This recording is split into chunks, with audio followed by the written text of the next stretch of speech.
एक तो शाम, ऊपर से ट्रैफिक बहुत ज्यादा था। जैसे तैसे करके आरुषि गलियों में से अपनी स्कूटी निकाल कर घर तक पहुंची।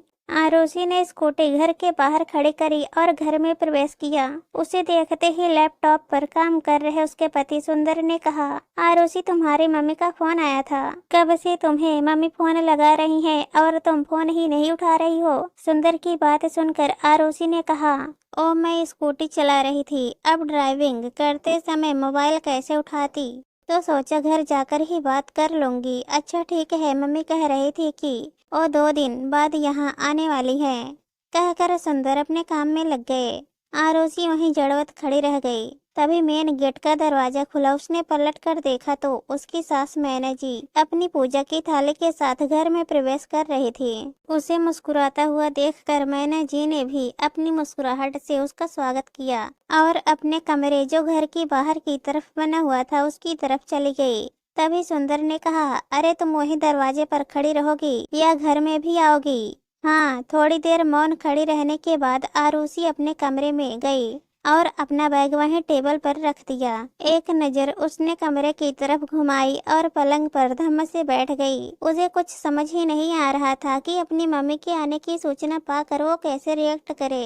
थोड़ी देर वो ऐसे ही बैठी रही तो सुंदर उसके लिए चाय बनाकर कमरे में ले आया और उसे देते हुए बोला, क्या हुआ, इतनी चुप क्यों हो। नहीं नहीं, तो मैं तो कुछ भी नहीं सोच रही। अचानक से हुए सवाल से आरुषि हड़बड़ा गई। उसकी हालत देखकर सुंदर उसकी मनोदशा समझ चुका था। फिर भी उसे तसल्ली देते हुए बोला, देखो आरुषि, तुम समझदार हो।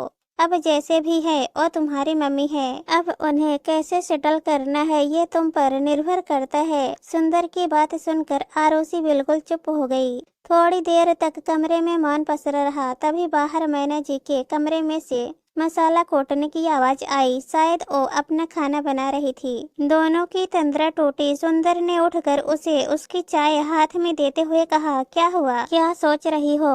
आरुषि कुछ सोचकर बोली, सुंदर, क्या कुछ दिनों के लिए हम मम्मी जी को दीदी के घर नहीं भेज सकते। उसका सवाल सुनते ही सुंदर उसे गौर से देखने लगा।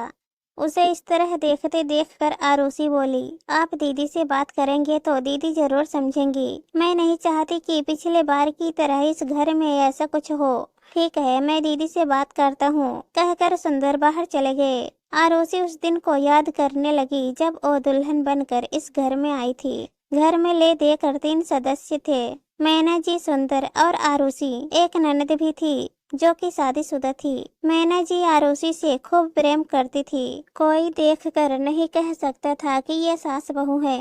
सब कुछ बहुत अच्छा चल रहा था कि उसकी शादी के 4 महीने बाद उसकी मम्मी 10 दिन उसके पास रुकने के लिए आई। कितनी खुश थी वो उस दिन की उसकी मम्मी उसके पास आ रही है और 10 दिन उसके पास रुकेगी भी। उसकी खुशी देखकर मैना जी और सुंदर दोनों खुश थे। उसकी हर तैयारी में मैना जी उसकी पूरी मदद कर रही थी। खैर उस दिन मम्मी शाम को घर आ गई। काफी देर तक हॉल में बैठकर वो आरुषि और सुंदर से बात कर रही थी तो मैना जी भी वहीं बैठी हुई थी। उनका रहने का बंदोबस्त बाहर वाले कमरे में करा गया था। अब आरुषि उन्हें उनके कमरे में छोड़ने गई तो मम्मी ने मुंह बनाते हुए कहा, हे भगवान, आरुषि तो कैसे झेलती है ये सब। अचानक अपनी मम्मी के मुंह से ये सब सुनकर आरुषि चौंक जाती है और पूछती है, क्यों, क्या हो गया मम्मी, ऐसा क्या देख लिया आपने मेरे घर में। उसके सवाल से उसकी मम्मी अपने सिर पर हाथ रखते हुए कहती है, हे भगवान, आरुषि तुम सीधी सादी हो ये तो मैं बचपन से जानती हूँ, पर बेवकूफ भी हो ये आज पता चला। तुझे बिल्कुल समझ नहीं है कि तेरी सास कितनी तेज है। एक पल के लिए हम लोगों को अकेला नहीं छोड़ा। अरे हम क्या उनकी बुराई कर रहे थे। उनकी बात सुनकर आरुषि हंसते हुए बोली, क्या मम्मी आप भी, जब घर के सारे सदस्य वहाँ बैठे हैं तो वो भी तो वहीं बैठेंगी। उसकी बात सुनकर आरुषि की मम्मी ने उसे पलंग पर बिठाते हुए कहा, अरे तू तो पूरी पागल है, तुझ में अकल तो है ही नहीं, थोड़ा दिमाग लगा। और वहाँ से हिली तक नहीं कि कहीं तू अब मुझसे अपने दिल की बात न कह दे। और सबसे बड़ी बात, उन्होंने मुझे बाहर का कमरा दिया है, यही इज्जत है तेरे घर में मेरी। आरुषि मुस्कुराते हुए बोली, कैसी बात करती हो मम्मी। मम्मी यह घर भी आपका ही है और बाहर वाला कमरा क्या होता है तो इसी घर का हिस्सा ना। आप भी कुछ भी बोले जा रही हो। आरुषि का जवाब सुनकर उसकी मम्मी चुप हो गई। रात का खाना खाने जब वो लोग साथ बैठे तो मैना जी खुद आरुषि की मम्मी को खाना परोस रही थी। बड़े प्यार और मनुहार से उन्हें खाना खिला रही थी। जब रात को सब सोने गए तो आरुषि अपनी मम्मी के पास उसी कमरे में आ गई। तो फिर उसकी मम्मी ने कहा, आरुषि मुझे तो तेरी सास का रवैया बिल्कुल अच्छा नहीं लगा। मुझे खाना तो ऐसे खिला रही थी जैसे जिंदगी में मैंने कभी खाना देखा ही ना हो। आरुषि ने अपनी मम्मी का हाथ अपने हाथ में लेकर उन्हें समझाया। मम्मी आप फिर वही बात लेकर बैठ गई। मैं यहाँ बहुत खुश हूँ और मम्मी जी मेरा पूरा ख्याल रखती हैं। आपको पता नहीं क्यों सब कुछ गलत नजर आ रहा है। आरुषि की बात सुनकर उसकी मम्मी आंखों में झूठे आंसू लाते हुए बोली, बेटा मैं तेरा गलत तो नहीं चाहती, पर जो मुझे लगा मैंने वही तो कहा।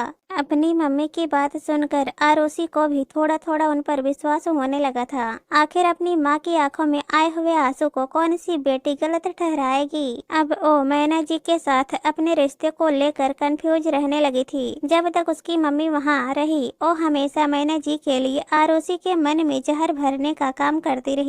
कभी उससे कहती कि तेरा कमरा छोटा है, जबकि मैना जी का कमरा बड़ा है। उन्होंने जानबूझकर तुझे छोटा कमरा दिया है। मैना जी खुद आगे से बढ़कर अगर रसोई में कोई काम करने लगी थी तो वो आरुषि से कहती कि देख ले तेरी सास को बुरा लग रहा है कि तूने काम छोड़ दिया, इसलिए खुद करने लग गई। ये सब सास लोगों के अपनी बहू से काम कराने के तरीके होते हैं। अगर मैना जी उसके ऑफिस से आने से पहले खाना तैयार कर लेती तो कहती कि अपने बेटे पर अपना हक रखना चाहती है, इसलिए तेरे आने से पहले खाना बना लेती है ताकि तू अपने हाथों से सुंदर जी को कुछ बना कर न खिला पाए। धीरे धीरे आरुषि पर इन सब बातों का असर होने लगा था। जिस दिन उन्हें घर से रवाना होना था उसके एक दिन पहले आरुषि के घर की शांति आखिर भंग हो ही गई। उस दिन आरुषि अपने कमरे की सफाई कर रही थी तो उसकी मम्मी उसे जबरदस्ती अपने साथ बाजार शॉपिंग कराने ले गई थी। उन्होंने शॉपिंग से आने के बाद सारा सामान यूं ही वहीं हॉल में लाकर रख दिया।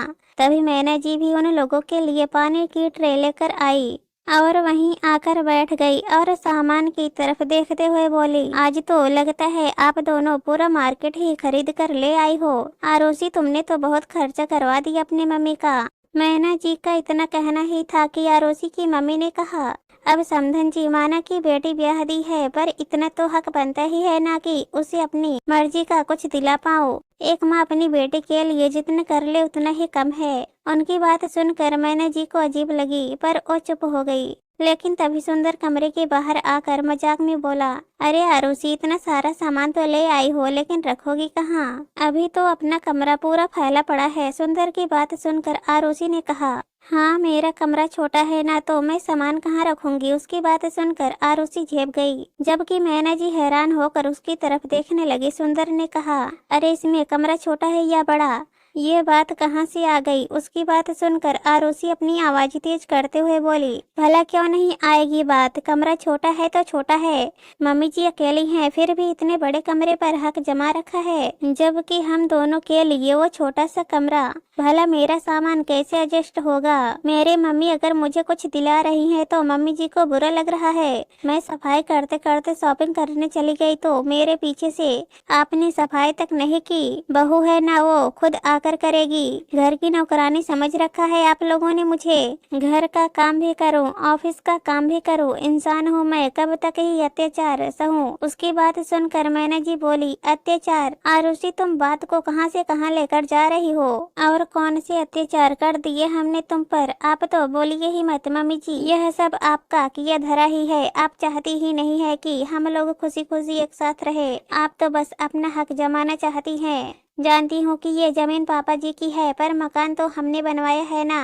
नहीं तो एक बाहर वाला कमरा ही तो था यहाँ पर। लेकिन ये तो अपना ही मान कर बैठ गई। आप हमको दबा कर रखना चाहती हो। अरे कब तक आप हमारी जिंदगी में कुंडली मार कर बैठी रहोगी? आरुषि ने मैना जी से जोर से कहा। ये बात सुंदर बर्दाश्त नहीं कर पाया और उसने आगे बढ़कर आरुषि को एक थप्पड़ दे मारा। मैना जी सुंदर के पास आई और उसे डांटने लगी, सुंदर तो पागल हो गया है, ये तेरी पत्नी है, इस पर हाथ उठा रहा है। इतने में आरुषि की मम्मी भी बोली, समधन जी मिल गई तसल्ली आपको। मैंने अपनी बेटी यहाँ मार खाने के लिए नहीं दी है। जब आप मेरे सामने ही इसके साथ ही ऐसा कर रहे हो तो मेरे पीठ पीछे तो पता नहीं क्या क्या करते होंगे। मेरी बेटी मुझे भारी नहीं हुई है, ले जाऊंगी इसे मैं अपने साथ। सुंदर अपनी सास से कुछ कहने का हुआ तो मैना जी ने शांत रहने का इशारा किया और फिर आगे बढ़कर ओ आरुषि से बोली, मुझे नहीं पता था कि तुम्हारे मन में मेरे लिए इतना जहर भरा हुआ है। मुझे तो लगा कि तुम मुझे अपनी मम्मी जैसी इज्जत ही देती हो। आप और मेरी मम्मी एक सास कभी माँ नहीं बन सकती। इसका सबूत देख लीजिए आप। आपके बेटे ने मुझे थप्पड़ मारा है, पड़ गई ना आपके कलेजे को ठंडक। आज आरुषि गुस्से में बहुत कुछ उगल चुकी थी। उसे बिल्कुल भी अंदाजा नहीं था कि वो क्या क्या बोल गई। उसी समय सुंदर और आरुषि आपस में बहस करने लगे। ठीक है, मैं अलग हो जाऊंगी। मैना जी के अचानक कहने से वहाँ पर मौन पसर गया। मम्मी आप ये क्या कह रही हो? भला आप क्यों अलग? सुंदर ने कहना चाहा तो मैना जी ने उसे रोक दिया, क्योंकि मैं तुम लोगों को अलग होते देखना नहीं चाहती और वैसे भी मैं अपनी जिंदगी सम्मान पूर्वक जीना चाहती हूँ। इतना कहकर वो चुपचाप अपने कमरे में चली गई। वहीं आरुषि अपनी मम्मी के साथ अपने कमरे में जाकर बैठ गई। सुंदर वहीं हॉल में एक तरफ सिर पकड़कर बैठ गया। तकरीबन आधे घंटे बाद मैना जी अपने सामान के साथ अपने कमरे से बाहर निकल आई और बाहर बरामदे वाले कमरे के दरवाजे के पास आकर खड़ी हो गई। उन्हें देखकर सुंदर ने कहा, मम्मी ये सब क्या है? सुंदर अपनी पत्नी से कहो कि मेरे पति के बनाए हुए कमरे को खाली कर दे और अपने कमरे में रखे। आज से मैं इसी कमरे में रहूंगी, मैना जी ने तटस्थ होते हुए कहा। आखिरकार सुंदर ने खुद जाकर वो कमरा खाली किया और मैना जी ने उसमें अपना सामान रख दिया। न ही सिर्फ सामान रखा बल्कि अपनी रसोई भी उसी कमरे में कर ली और अपने पति की पेंशन से ही अपना गुजारा करने लगी। उन्होंने आरुषि से बात तक करना बंद कर दिया था। हाँ सुंदर फिर भी उनके पास जाकर हाल चाल जरूर लेता और वो भी सुंदर से बात जरूर करती, लेकिन मदद नहीं लेती। खैर इधर आरुषि की मम्मी ने बड़े खुशी खुशी आरुषि का सामान उसकी सास के कमरे में शिफ्ट किया। लेकिन जिस दिन उन्हें रवाना होना था उस दिन सुंदर तो बहाना करके स्टेशन पर गया ही नहीं, इसलिए आरुषि ही उन्हें छोड़ने गई थी। तभी उसकी मम्मी के फोन पर उसकी भाभी का फोन आया। उसकी मम्मी ने फोन पर ही भाभी को बुरी तरह लताड़ दिया और फोन रख दिया। यह देखकर आरुषि ने पूछा, मम्मी आप भाभी से किस तरह से बात कर रही हो? अरे ऐसे बात ना करो तो कैसे बात करो? इन बहुओं को जितना दबा कर रखो उतना ही अच्छा है। मेरी मर्जी के बगैर अपने मायके जाने का प्लान कैसे कर सकती है? ओ घर मेरा है, मेरा ही रहेगा। अपनी मन मर्जी कैसे चला रही है वो? अपनी मर्जी से तो एक पत्ता भी नहीं उठाने दो उसे। उनकी बात सुनकर आरुषि हैरान रह गई। अपने मम्मी के दोहरे चरित्र को देखकर उसे अपने सास मैना जी की याद आ गई। मैना जी तो उसे टोकती तक नहीं थी बल्कि उसकी हर काम में मदद करती थी। फिर भी मम्मी के कहने पर उसने उनके साथ ऐसा किया। उसे अपने आप पर शर्मिंदगी महसूस हो रही थी और गुस्सा आ रहा था। थोड़ा भी अपना दिमाग इस्तेमाल नहीं किया, बस दूसरों की बातों में आकर अपना घर बिगाड़ लिया। पर वो अपनी मम्मी को कुछ कह नहीं पाई। घर आकर उसने सुंदर और मैना जी से माफी मांगी। मैना जी ने उसे माफ तो कर दिया, लेकिन अपने स्वाभिमान को जिंदा रखते हुए वह उसी कमरे में रही। उसी कमरे में अपना खाना बनाती और अपना गुजर बसर करती। अब थोड़ा बहुत आरुषि से बात करने लगी थी, लेकिन उस दिन की और उनकी बातों के टिस अभी भी रखती हैं। दोस्तों इस कहानी पर आप लोगों की क्या राय है कमेंट में जरूर बताना, और अगर कहानी पसंद आए तो हमारे चैनल को सब्सक्राइब कर देना। कहानी सुनने के लिए बहुत बहुत धन्यवाद।